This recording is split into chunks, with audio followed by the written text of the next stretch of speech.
Hello दोस्तों, यदि आप एक्सेल यूजर हैं तो ये वीडियो आपके लिए बहुत ही महत्वपूर्ण होने वाली है, क्योंकि मैं इस वीडियो के अंदर एक्सेल से रिलेटेड 10 शॉर्टकट की के बारे में बताने वाला हूं, जिसका यूज करके आप किसी भी कंपनी या ऑफिस में अपने काम को फास्ट और स्मार्ट तरीके से कर सकते हैं। तो इसलिए यह वीडियो काफी इम्पोर्टेंट होने वाली है। वीडियो को आप लास्ट तक ध्यान से देखिएगा। यदि वीडियो पसंद आए तो वीडियो को लाइक और चैनल को सब्सक्राइब जरूर कीजिएगा। तो चलिए वीडियो स्टार्ट करते हैं। पहला हमारा जो शॉर्टकट की है Ctrl+D है। Ctrl+D की मदद से एक्सेल के अंदर किसी भी शेप को या टेक्स्ट बॉक्स या पिक्चर को हम डुप्लीकेट कर सकते हैं। जैसे आप देख सकते हैं यहाँ पे एक पिक्चर है, इसका हमें डुप्लीकेट करना है तो इसको हम सेलेक्ट करेंगे और सेलेक्ट करने के बाद Ctrl+D बटन प्रेस करेंगे तो आप देख सकते हैं इसका ये डुप्लीकेट हो चुका है। उसी तरफ यदि आपके पास कोई नेम बॉक्स दिया हुआ है और उसका डुप्लीकेट करना है तो सबसे पहले हम उस नेम बॉक्स को सेलेक्ट करेंगे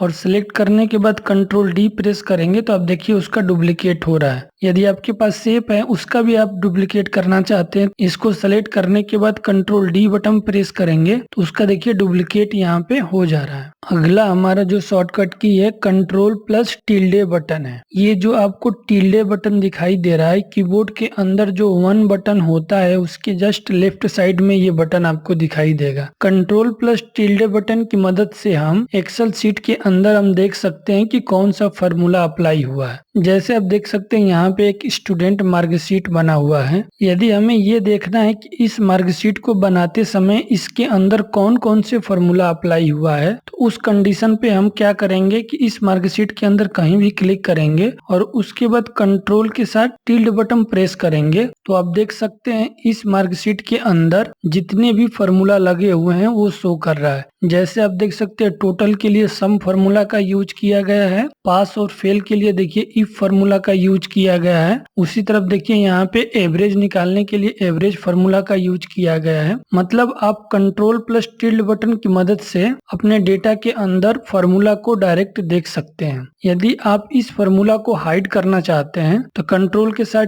टिल्ड बटन दोबारा हम प्रेस करेंगे तो आप देख सकते हैं ये फॉर्मूला यहाँ से हाइड हो चुका है। अगला हमारा जो शॉर्टकट की है Ctrl+Shift+$ है। Ctrl+Shift+$ की मदद से हम अपने डेटा के अंदर इंडियन रुपीज का सिंबल इंसर्ट करा सकते हैं। जैसे मैंने इस डेटा को सिलेक्ट कर लिया और इस अमाउंट के आगे हमें इंडियन रुपीज का सिंबल इंसर्ट कराना है तो Ctrl+Shift के साथ डॉलर बटन प्रेस करेंगे तो आप देख सकते हैं टोटल अमाउंट के आगे इंडियन रुपीज का सिंबल यहाँ पे इंसर्ट हो चुका है। यदि आप इस सिंबल को रिमूव करना चाहते हैं तो Ctrl+Shift के साथ हम 1 बटन प्रेस करेंगे तो आप देख सकते हैं जो यहाँ पे सिंबल लगा हुआ था वो रिमूव हो चुका है। अगला हमारा जो शॉर्टकट की है Alt+F1 है। Alt+F1 की मदद से हम किसी भी डेटा को एक्सेल के अंदर चार्ट में कन्वर्ट कर सकते हैं। जैसे आप देख सकते हैं हमारे पास यह एक डेटा दिया हुआ है। यदि हमें इस डेटा को चार्ट में कन्वर्ट करना है तो सबसे पहले हम पूरे डेटा को सिलेक्ट करेंगे और सिलेक्ट करने के बाद Alt के साथ हम F1 बटन प्रेस करेंगे तो आप देख सकते हैं पूरा डेटा हमारा ये चार्ट में कन्वर्ट हो चुका है। जब हमारा पूरा डेटा चार्ट में कन्वर्ट होता है तो उससे रिलेटेड देखिए यहाँ पे चार्ट डिजाइन का एक टैब ओपन हो जाता है। इसके अंदर आप जाकर चार्ट की स्टाइल को चेंज कर सकते हैं। जैसे मैं यहाँ पे क्लिक करूंगा तो देखिए चार्ट की स्टाइल चेंज हो चुकी है। यहाँ से आप अपने अकॉर्डिंग कोई भी स्टाइल को सेलेक्ट कर सकते हैं। अगला हमारा जो शॉर्टकट की है F4 है। एक्सेल के अंदर F4 की मदद से हम पिछले काम को रिपीट कर सकते हैं। जैसे मान लीजिए कि ये अमाउंट हमारे पास दिया हुआ है और इसका हम कलर यहाँ से चेंज कर देते हैं। जैसे हमने ये कलर चेंज कर दिया। सेम काम हमें दूसरे डेटा के ऊपर करना है। जैसे मैं इसको सेलेक्ट करता हूँ और इसका भी हमें कलर चेंज करना है रेड, तो हम दोबारा हम जाकर यहाँ से मैनुअली कलर चेंज नहीं करेंगे, डायरेक्ट हम F4 बटन प्रेस कर देंगे तो आप देख सकते हैं उसका कलर चेंज हो चुका है। उसी तरह मान लीजिए कि जो ये सेल 2023 दिखाई दे रहा है इसके लेफ्ट साइड में बहुत सारे कॉलम इंसर्ट करना है तो आप इस कॉलम को सिर्फ एक बार सेलेक्ट करेंगे और राइट बटन क्लिक करके हम इंसर्ट पे क्लिक करेंगे तो देखिए एक बार यहाँ पे कॉलम इंसर्ट हुआ है, लेकिन दोबारा आपको कॉलम इंसर्ट करने के लिए F4 बटन प्रेस करेंगे तो देखिए ऑटोमेटिक यहाँ पे कॉलम इंसर्ट हो रहा है। आपको बार बार राइट बटन क्लिक करके इंसर्ट नहीं करना पड़ रहा है। उसी तरफ यदि मान लीजिए कि हमने जो ये कॉलम इंसर्ट किया है इसको डिलीट करना है तो सिर्फ हम एक कॉलम को सिलेक्ट करेंगे और सिलेक्ट करने के बाद राइट बटन क्लिक करके डिलीट कर देंगे और बाकी सारे कॉलम को डिलीट करने के लिए हम F4 बटन प्रेस करेंगे तो आप देख सकते हैं जो कॉलम इंसर्ट हुआ था वो डिलीट हो रहा है। मेरा कहने का मतलब ये है कि एक्सेल के अंदर आपने कोई भी काम किया है उसको बार बार रिपीट करने के लिए डायरेक्ट आप F4 बटन का यूज कर सकते हैं। अगला हमारा जो शॉर्टकट की है कंट्रोल प्लस इंटर है। कंट्रोल प्लस इंटर की मदद से हम डायरेक्ट बहुत सारे सेल के अंदर सेम डेटा को हम पेस्ट कर सकते हैं। जैसे मान लीजिए कि ये जो सेल दिया हुआ है इन सारे सेल के अंदर एक ही चीज हमें टाइप करनी है। यदि एक एक करके सब में टाइप करेंगे तो काफी टाइम लग जाएगा, लेकिन आप इस तरह से इसको आप सिलेक्ट करते हैं और सिलेक्ट करने के बाद केवल फर्स्ट सेल में उस डेटा को टाइप करते हैं जो सभी सेलों के अंदर आपको टाइप करना है। जैसे मान लीजिए यहाँ पे हमने नो लिख दिया और यही चीज हमें सभी सेल के अंदर टाइप करना है। तो इस कंडीशन पे हम कंट्रोल के साथ जब हम इंटर बटन प्रेस करेंगे तो आप देख सकते हैं सभी सेल के अंदर डायरेक्ट ये डेटा अप्लाई हो चुका है। जैसे आप देख सकते हैं यहाँ पे कुछ स्टूडेंट के नाम दिए हुए हैं और उनका ये सब्जेक्ट दिया हुआ है। यदि हमें प्रैक्टिकल करने के लिए इसके अंदर एक नंबर इंसर्ट कराना है और यदि एक एक करके सभी सेलों के अंदर हम टाइप करेंगे तो काफी टाइम लग जाएगा। तो उसके लिए हम क्या करेंगे कि सभी सेल को ऐसे हम सिलेक्ट करेंगे और यहाँ पे हम इक्वल टू प्रेस करके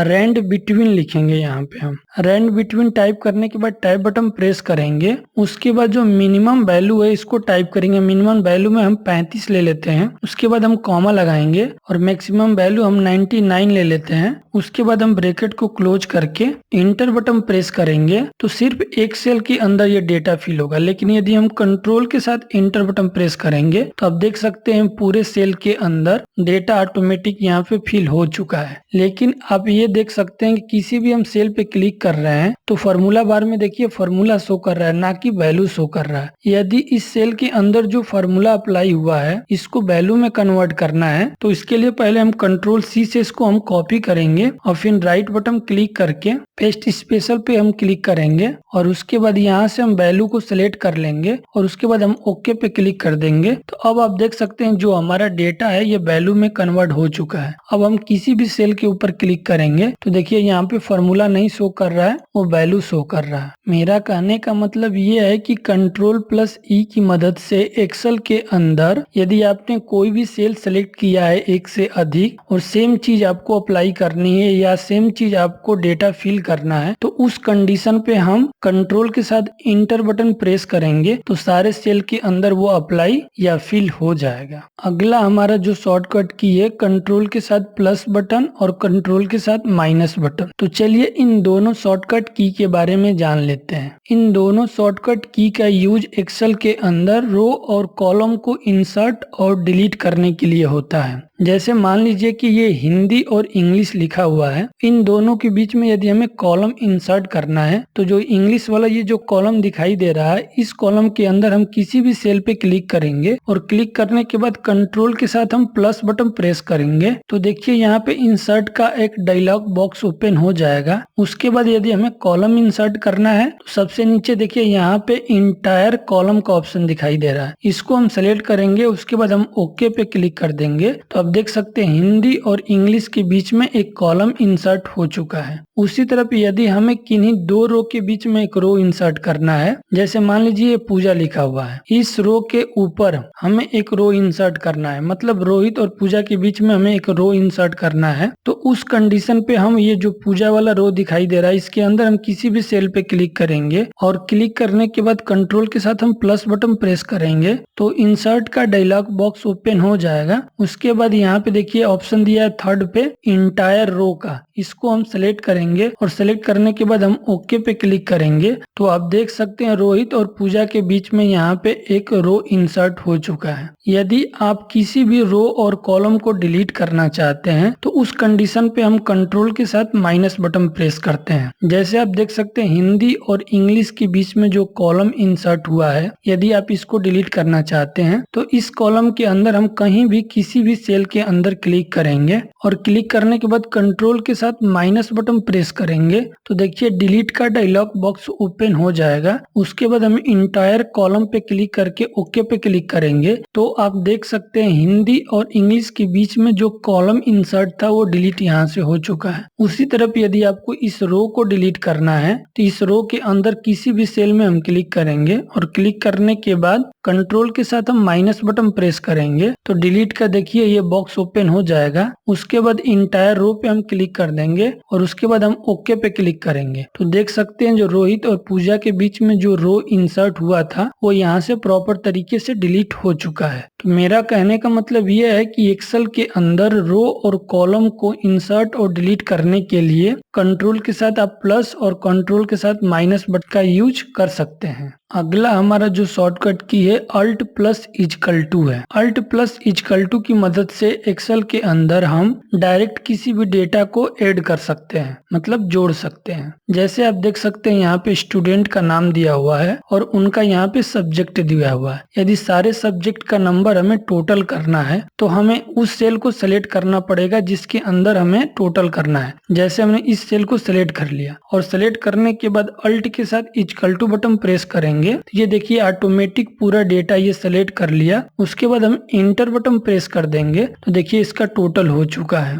उसी तरह यदि आप सारे स्टूडेंट का टोटल करना चाहते हैं तो हम इस सेल पे क्लिक करेंगे और राइट साइड में जब माउस पॉइंटर लाएंगे तो एक प्लस का सिंबल दिखाई देगा। इसको पकड़कर हम फिल डाउन कर देंगे तो सारे स्टूडेंट का देखिए यहाँ पे टोटल हो चुका है। यदि हमें ग्राउंड टोटल निकालना है तो नीचे वाले सेल पे हम क्लिक करेंगे और उसके बाद अल्ट के साथ हम इजकल टू बटन प्रेस करेंगे तो ये देखिए ऑटोमेटिक ये पूरा डेटा सिलेक्ट कर लिया है, मतलब डायरेक्ट देखिए यहाँ पे सम फॉर्मूला अप्लाई हो चुका है। उसके बाद हम इंटर बटन प्रेस कर देंगे तो देखिए यहाँ पे ग्रांड टोटल आ चुका है। अगला हमारा जो शॉर्टकट की है control plus shift plus L है। Control plus shift plus L की मदद से हम एक्सेल में किसी भी डेटा के अंदर फिल्टर अप्लाई कर सकते हैं। जैसे आप देख सकते हैं हमारे पास ये डेटा दिया हुआ है और यदि हमें इस डेटा के अंदर फिल्टर अप्लाई करना है तो कंट्रोल शिफ्ट के साथ एल बटन प्रेस करेंगे तो आप देख सकते हैं यहाँ पे फिल्टर का बॉक्स दिखाई दे रहा है। यदि हमें कुछ भी अब फिल्टर करना है तो डायरेक्ट हम इस एरो पे क्लिक करके फिल्टर कर सकते हैं। जैसे हमें देखना है कि इस डेटा के अंदर कितने मेल हैं और कितने फीमेल हैं तो डायरेक्ट हम जेंडर वाले इस एरो पे क्लिक करेंगे और यहाँ से हम मेल को सिलेक्ट करेंगे और सिलेक्ट करके ओके पे क्लिक कर देंगे तो देखिए हमारा डेटा फिल्टर हो चुका है, सिर्फ मेल का डेटा यहाँ पे दिखाई दे रहा है। इसी तरफ यदि हमें फीमेल का डेटा देखना है तो सबसे पहले हम क्लीन फिल्टर फ्रॉम जेंडर पे क्लिक करेंगे। उसके बाद हम इस एरो पे क्लिक करके दोबारा सिलेक्ट ऑल को हम अनचेक कर देंगे। उसके बाद हम फीमेल पे क्लिक करके ओके करेंगे तो हमारे डेटा के अंदर जितनी भी फीमेल है यहाँ पे उनकी डेटा आ जाएगा। तो इस तरह से आप अपने डेटा के अंदर फिल्टर अप्लाई कर सकते हैं। यदि आप पूरे डेटा के अंदर से फिल्टर को रिमूव करना चाहते हैं तो सबसे पहले हम कंट्रोल ए से इसको सिलेक्ट कर लेंगे। सिलेक्ट करने के बाद दोबारा हम कंट्रोल शिफ्ट के साथ एल बटन प्रेस करेंगे तो आप देख सकते हैं यहाँ पे जो फिल्टर का आपको बॉक्स दिखाई दे रहा था छोटा छोटा वो यहाँ से रिमूव हो चुका है। अगला हमारा जो शॉर्टकट की है कंट्रोल प्लस ई है। कंट्रोल प्लस ई की मदद से हम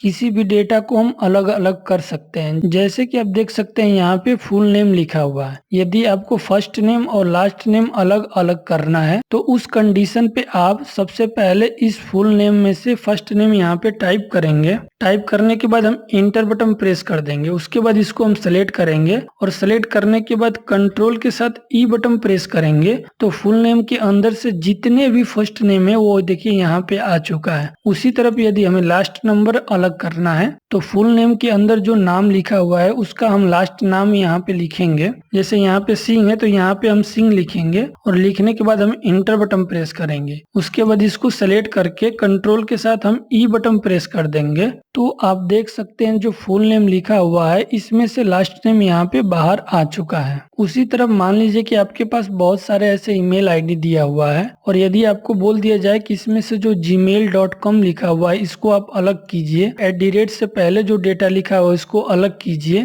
तो एक एक करके आप टाइप करेंगे तो काफी टाइम लग जाएगा। लेकिन कंट्रोल प्लस ई की मदद से हम तुरंत कर सकते हैं। जैसे हमने इस सेल को सिलेक्ट कर लिया और स्टार्टिंग के जो ये नंबर दिया हुआ है इसको हम यहाँ पे टाइप करेंगे। जैसे हमने इसमें टाइप कर दिया और टाइप करने के बाद हम इंटर बटन प्रेस करेंगे तो देखिए ये आ चुका है। यदि हम सारे ईमेल आईडी में से जो स्टैटिक का जो डेटा दिया है उसको हमें बाहर करना है तो इस कंडीशन पे कंट्रोल के साथ हम ई बटन प्रेस करेंगे तो देखिए सब कुछ यहाँ पे आ चुका है। और उसी तरफ जो gmail.com लिखा हुआ है इसको बाहर करना है तो हम इस सेल को सिलेक्ट करेंगे तो यहाँ पे हम लिखेंगे gmail.com और इंटर बटन प्रेस कर देंगे। उसके बाद कंट्रोल के साथ हम ई बटन प्रेस कर देंगे तो देखिए सबका यहाँ पे gmail.com अलग हो चुका है। आशा करता हूँ कि मेरे द्वारा दी गई जानकारी आपके लिए हेल्पफुल रही हो। यदि ये वीडियो पसंद आए तो वीडियो को लाइक और चैनल को सब्सक्राइब जरूर कीजिएगा। Thank you for watching this video.